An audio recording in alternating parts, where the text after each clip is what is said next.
In this episode, I fix the car, drive the car, break the car, and then ramble. But I've spoken to a lot of people, and then the car kind of rolled like right into the street, and it wouldn't start.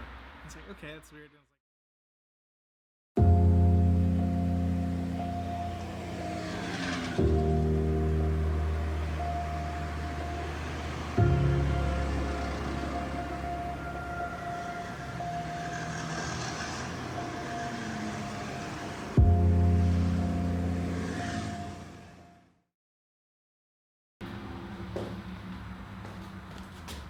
Okay, so basically, the car's pretty much done. We rewrapped everything up. Did like brake fluid, bled the brakes.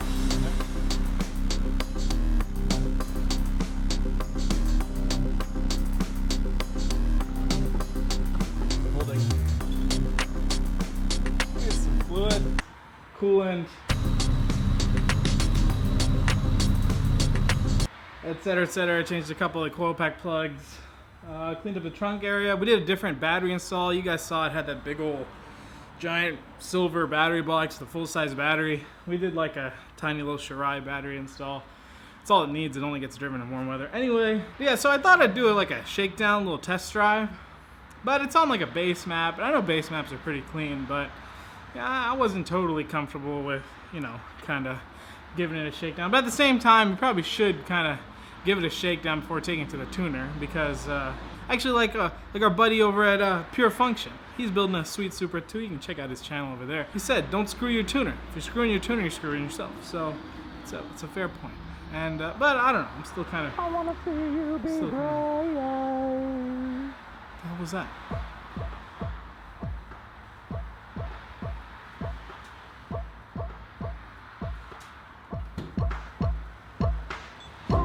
I wanna see you be bright, nigga. I wanna see you be. I wanna see you be.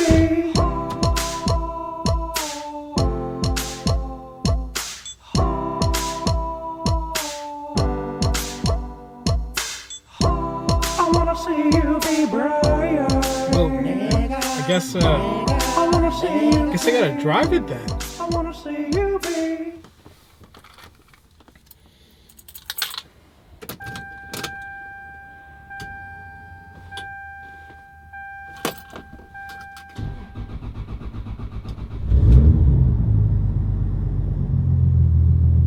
Okay, so after looking back at the footage, I realized I had the ISO set to manual, and it ended up being way too overexposed to use. But it went pretty okay. The car drove fine. Thankfully, I still had some GoPro footage.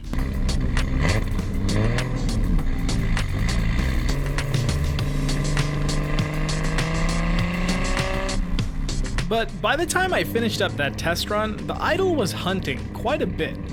I figured it was just some base map weirdness though, so I just killed the car and then took to reviewing my horribly unusable footage. There's a Lamborghini Huracan over there.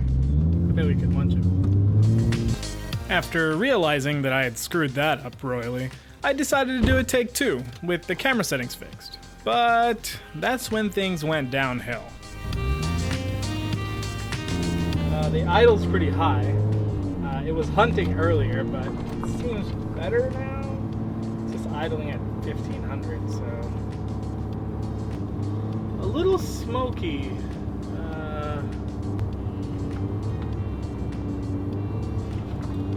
That's smoking like a mug, to be perfectly honest.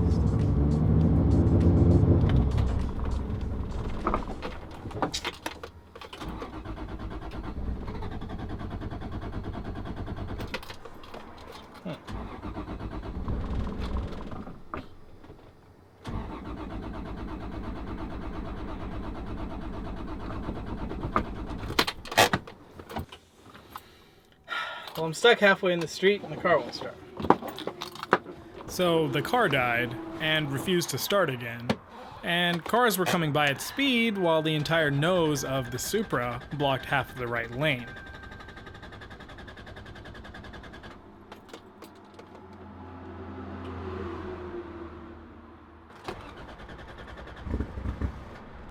At this point, I was pretty terrified of a semi coming and removing the entire front clip of the car, so I took to desperate measures. I jammed it into reverse, clutch out, and used the starter motor to turn the wheels and roll me back. Not exactly what the starter motor was intended for, but desperate times call for dumbass measures.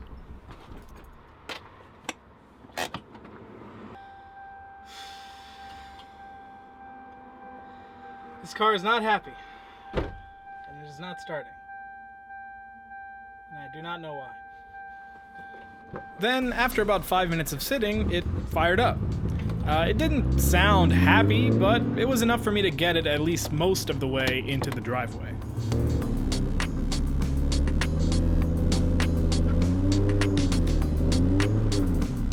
At this point, every time I went near the throttle, it died. So I used the AEM CAN gauge to cycle through all the sensors and try and figure out what the hell was going on. Of course, the one sensor I didn't have wired in was the fuel pressure sensor. That's basically the one metric that probably would have helped the most here, because rough idle and dying on throttle can often mean bad fuel pressure or some other fuel issue. Okay, I give up for now.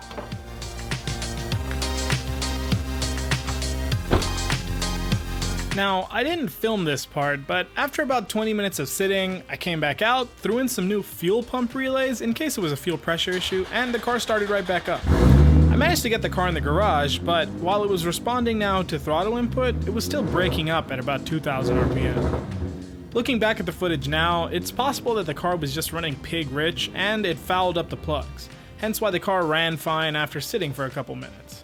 But I didn't get the chance to pull the plugs and inspect, so we're gonna have to take a look at it at a later time. And that is why, ladies and gentlemen, you go for a test drive.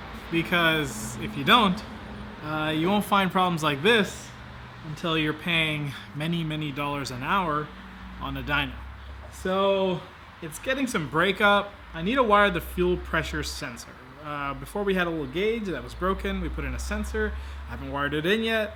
The fuel pressure sensor is going to tell us, what's going on. I think it's fuel. Basically, the first test drive went fine, but I didn't set the ISO properly on the camera, so it was all super bright. But you could hear it, and there's GoPro footage.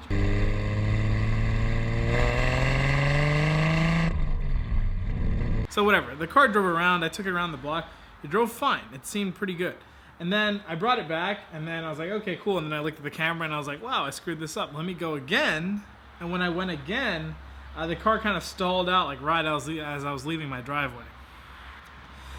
Disappointed! And then the car kind of rolled like right into the street, and I was like, ah, shit, okay.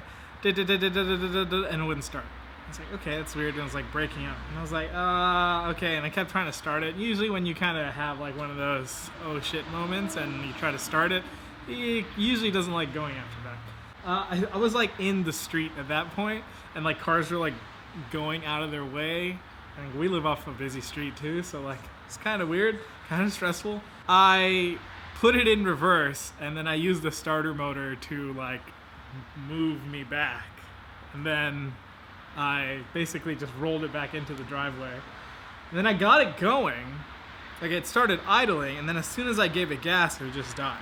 So what I did was I swapped the relays in, and then I started it up again, and it went. And it was idling fine, and then I gave it a blip, and it blipped fine. But I gave it a little more, and it was kind of breaking up.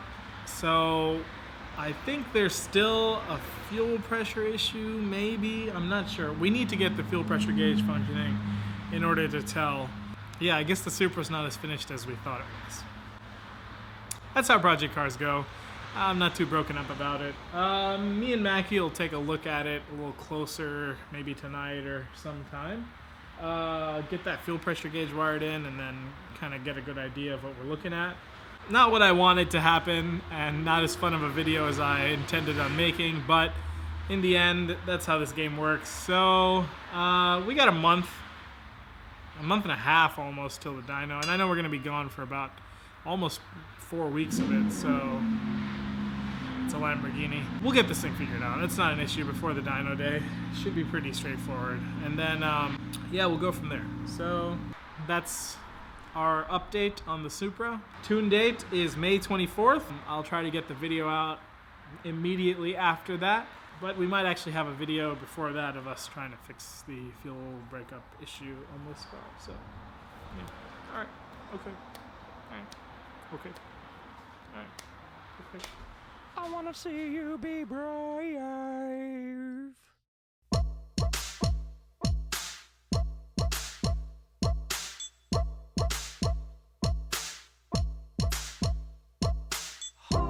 I wanna see